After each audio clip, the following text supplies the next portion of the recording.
Today we are going to start our chapter 3 lecture video, which is about income statement. Uh, you are already very much familiar with income statement. Income statements provides you information from for the period. So it could be 1 month, it could be 1 quarter, it could be the whole year, and most likely we are talking about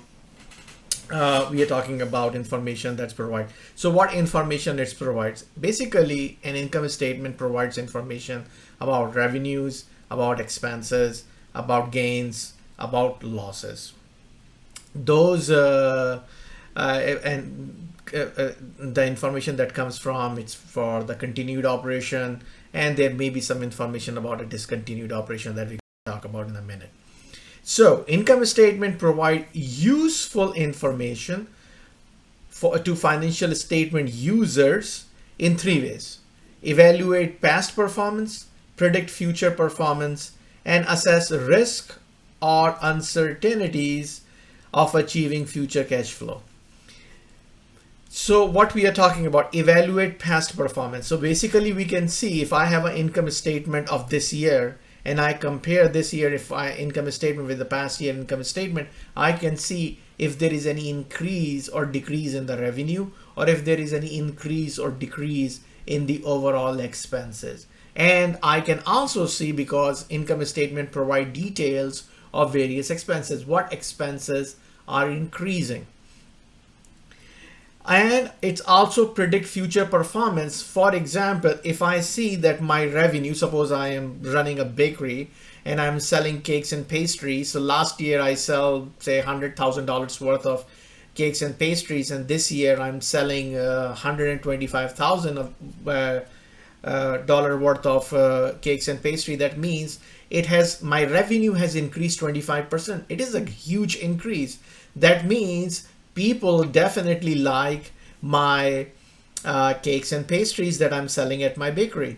And I can predict there would be some increase in the next year or next quarter or next month, because the past 2 years of performance can help us predict future performance. Not always. We have seen last year what happened in COVID, but COVID is like a once in a 100-year phenomena. So we are not going to take into consideration for our 5-year or 10-year analysis, as we talked about in previous videos, that our financial statement analysis for any firm is about 5 years. So a 100-year phenomena should not, and it would be considered an outlier, and we can eliminate it by saying that this does not reflect what the company was doing. Overall business was down. It assesses risk or uncertainties of achieving future cash flow. So now obviously COVID-19 is an uncertainty. It was a very unexpected thing that happened. However, we are talking about uncertainties that could reflect in the income statement. For example, government change the what we call a minimum wage, for example. So the minimum wage, suppose, is $10. Now the government is saying that every company has to offer $15 minimum wage. That uncertainty could increase, this legislation, could increase our future expense. If it increase our future expense, that means my profitability or the profitability of the company could go down. So that's it is an uncertainty that it could potentially happen. That if that legislation comes through, my expense will increase, and what kind of things that I am planning to do to address these things. Other risk included the price of the flour or sugar or nuts or milk products could go up due to any number of reasons. So what kind of planning I am doing in order to achieve these things, in order to address these things. There is a 3 main limitations when it comes to income statement. It's exclude certain items, it depends on accounting method selected, and it require expensive extensive judgment and estimation. So when we are talking about accounting methods, if you are in a small business, you are using cash basis of accounting. Cash basis of accounting is very simple. The cash received is your revenue. The cash expensed is basically your expense. So the cash coming in is a revenue, cash going out is an expense. So we already know that in accrual accounting, we have certain non-cash expense such as amortization, depletion, depreciation. So we do subtract depreciation to get to net income, but we do not pay anybody cash when we are taking into consider a depreciation expense. It's just simply an accrual expense. It requires judgment for the estimation because on the balance on the revenue side, even though whether we have received the cash or not, if we have provided the service or the product to our customer, we are recognizing that revenue. So suppose you have provided $100,000 worth of service or product to your customers. However, 20,000 have not paid it yet. So you have only received 80,000 in cash, but your income statement is showing that you have done a business for $100,000. So these are the things that we need to keep into consideration when we are talking about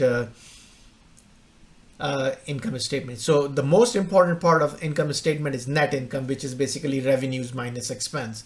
So it's a measure of financial performance, how well you are doing, taking into consideration your revenues, your expenses, your gains and losses to come up with your income statement. It's your net income. So these are the things that are important. So gains and losses are basically when you are selling something. I'm not talking about as a business you are selling cakes and pastries. That would be your revenue. The gains and losses are recognized on things like short-term investments, such as you have a piece of land that you are not using, or is a piece of equipment that you are not using or you do not want to use in your business. Either you are selling it or you are buying it, and you are selling it, either you have a gain or you have a loss on it. Earning qualities. So the earnings that we have mentioned, that the word net earnings we are talking about, now we're talking about the quality of these earning qualities. So earning quality capture the degree to which reported income provides financial statement user with the useful information for predicting future financial performance. Always remember, the purpose of financial statement analysis is to predict how this business is going to perform, or is it performing at this point based on last year performance. So always remember, net income is not telling you what is going to happen. Net income is giving you information what happened from January 1st to December 31st. Now if you are reading this on March 15, this report, and you are reading this information, you are basically using the old information, the past information, past performance, and you're trying to predict the future performance.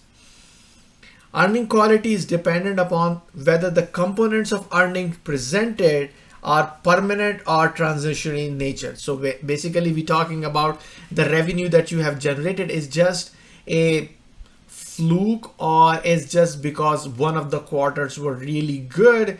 So we want to know how well you perform over the years. That is the reason we use 5 years of performance rather than doing 1 year.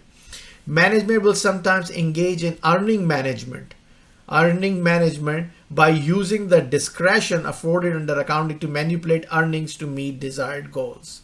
So what are those earning managements? For example, if your share price is low, you are buy back lots of shares buyback. Sometimes when your market share is high, you sell those shares. You finance, like selling bonds. So remember, in the statement of cash flow, we talked about income, cash coming from operations, cash coming from investment, and cash from financing. So that is the reason we want to know that the cash or the revenue has been generated is generated through the main or the core business in terms of bakeries, you would generated most of your revenue, 90+% of your revenue, by selling cakes and pastries. Also, financial statement users should be aware of the possibility of earning management, which lowers firms' earnings quality. That is another reason. So because the quality of the earnings will go down if the CEO or the CFO of the company is massaging these numbers. Accounting standards allow manager to make judgments that affect the reported earning numbers. This is nothing just massaging the numbers by telling people we look profitable. Some manager may use the area of judgment inherent in financial reporting to manage earnings in opportunistic fashion. That's another way of doing it. Extreme forms of earning manager are fraudulent and illegal. All of those things that we have defined so far is basically fraudulent and illegal. If there is a good auditor out there and he is doing an audit, he should be able to catch it and make sure these things are not included in the income statement. Again, the elements of net income or elements of income statements are four. One is the revenue, the other is expense, the third is gain, and the fourth one is the losses we're going to see. So when we are talking about revenues, we are talking about the revenue coming from your core business, basically for producing goods or rendering services. Again, I'm going to use the same example. Some companies may have rental income, they may have interest income, they may have investment income.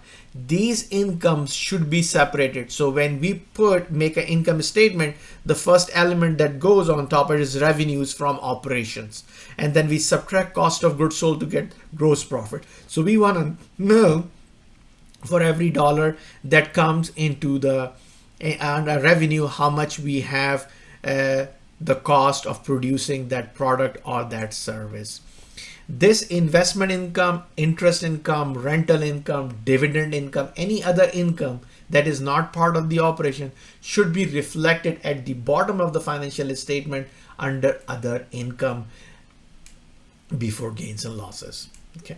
Expenses are everything that is related in producing that revenue. The $100,000 example I use. So how much revenue, that the $100,000 revenue that you have produced, how much expenses? Those expenses are number one is cost of goods sold. The second one is administrative expense, sales expense.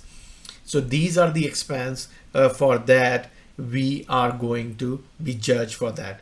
Gains are increases in equity from the peripheral, not the core, but the peripheral or incidental transaction that is not directly a part of the business. Losses are decreases in equity from an entity, peripheral or incidental transaction, arise from transaction, other events and circumstances affected, except those that result from expenses or distribution to owner, which is distribution to owners is basically the dividends. Okay. Earning per share is the amount of earnings available to the shareholder. So basically earnings per share, EPS, is equal to net income divided by number of shares. So this is an important ratio which supposedly reported on income statement, that what is your net income, and if this net income has to divide it among the shareholders, the number of shares outstanding, how much. So suppose if you have $100,000 worth of net income and the number of shares is 10,000, that means every share will get $10. What are discontinued operation? A component of entity that has three main characteristics. A portion of entity means is a part of your business, comprising operations and cash flow, that has an operation and produce cash flow, and can be clearly distinguished operationally and for financial reporting purpose from the rest of the entity. Let me give you an example. Pepsi has purchased in the past few other companies such as Pizza Hut, such as I think Taco Bell is also their product. So Pizza Hut and Taco Bell have their own financial information. If tomorrow Pepsi company try to sell Pizza Hut to somebody else, that would become a discontinued operation. And because it has its own entity, Pizza Hut, and it has its own financial statement, but it's a part of the Pepsi conglomerate, right? The component of an entity can be a reportable segment, an operating segment, a reporting unit, a subsidiary, an asset of groups. So basically, if you look at Pizza Hut or Taco Bell, they are pretty much a reportable segment. They're also an operating segment. They are also a reporting unit within the firm. The next thing we're going to discuss about, again, assumptions and principles, because these assumptions and principles applied on the income statement. Entity assumptions we talked about. Any organization stands apart. So Walmart is different than Microsoft. Microsoft is different than Google, for example. So they are separate economic units, as just like an individual. Continuing assumption or going concern principle is that the entity will continue to operate for the foreseeable future. This information comes from audit report. It is a job of an auditor to tell the readers of the financial statement whether this company or this entity will continue to exist in the next 1 year or not. Historical cost, assets should be recorded at their actual cost on the date of purchase. Means whatever asset that you are purchasing, whatever price that you are paying for it, it should be recorded. Whether they lose their value or their market value increases or decreases, it doesn't matter. On the balance sheet, those assets will remain on the price that you paid for them. A stable monetary unit assumption, again, I told you that whatever the currency the country is using, where the business is located. So we are located in the United States. If our business is using, all the income statement and numbers that we are going to provide must use the dollar. We are using the dollar currency, so we're going to use the monetary unit will be our dollar. This is very important revenue recognition principle that exclusively applies on income statement. The revenue tells the accountant when to record the revenue and requires and when to record and how much to record. How much to record. There are 5 steps that we're going to talk about. Identify the contract with the customer. A contract can be verbal or a contract can be in writing. The contract is at least between 2 people. A contract is simply means in that contract we're going to recognize there is one seller and one buyer. A business for its customer, a seller, and customer is a buyer. A business for its vendors or suppliers is a customer, and the vendor and supplier will be the seller. Identify the performance obligation in the contract. Performance obligation, what 2 parties are going to do each other. Is a promise with the customer to transfer a distinct good or service. For example, you come to my bakery and you place an order for a almond cake. When you show up on the promise date a week later and I provide you a strawberry cake. No. Since I promise you a strawberry cake, I cannot offer you an almond cake. I can tell you, hey, I'm sorry, I couldn't make a strawberry cake. Would you please accept an almond cake? If you are willing to accept an almond cake, then we have another contract, a new contract, because the previous contract was based on a strawberry cake. Since I am not providing you a strawberry cake, I am providing you an almond cake. If you accept it, then I will provide you almond cake, and then we'll talk about the price. And then it determines the transaction price. In these transactions, in these contracts, there should be an element of price. Means if I am, as a bakery, giving you a cake, then I will also tell you what would be the price of the cake. It could be $200, it could be $500. Only we have a contract if both parties accept it. So, for example, you come to my bakery and you say, I would like to purchase this $200 worth of a strawberry cake. And I say, sure, I will provide you 1 week from today. Is it okay? And if you say, okay, then we're going to say it's a $200 cake. So you have to accept the performance, the date, and when you're going to receive it, and also the price. The next thing we're going to talk about Allocate the transaction price to the performance obligation in the contract. If the transaction has multiple performance obligation, the transaction price will need to be allocated among different. For example, I am providing you the cake plus something together. For example, let's talk about wording on the cake, the name on the cake. So I'm just using the wording so that can hear. Okay, so for example, it's a $200 cake, so I'm charging you $150 for the cake, $25 for the wording, and $25 for the packaging. So I will have to let you know that the price of the cake is $150, the wording that I'm putting on the cake is $25, and the packaging is $25. So that's allocating the transaction price. Recognize the revenue when the entity satisfy each.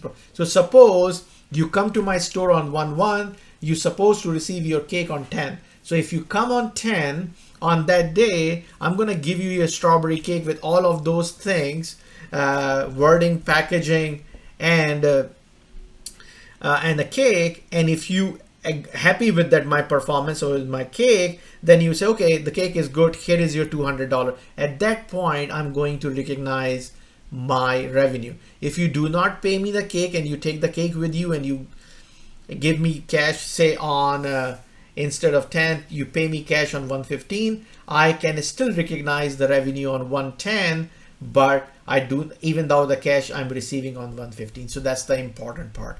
If you pay me the cash on 1/1, then I cannot recognize my revenue on 1/1. I have to wait until 110 when the cake is ready and you are willing to, the cake is acceptable for you and you're willing to take the cake.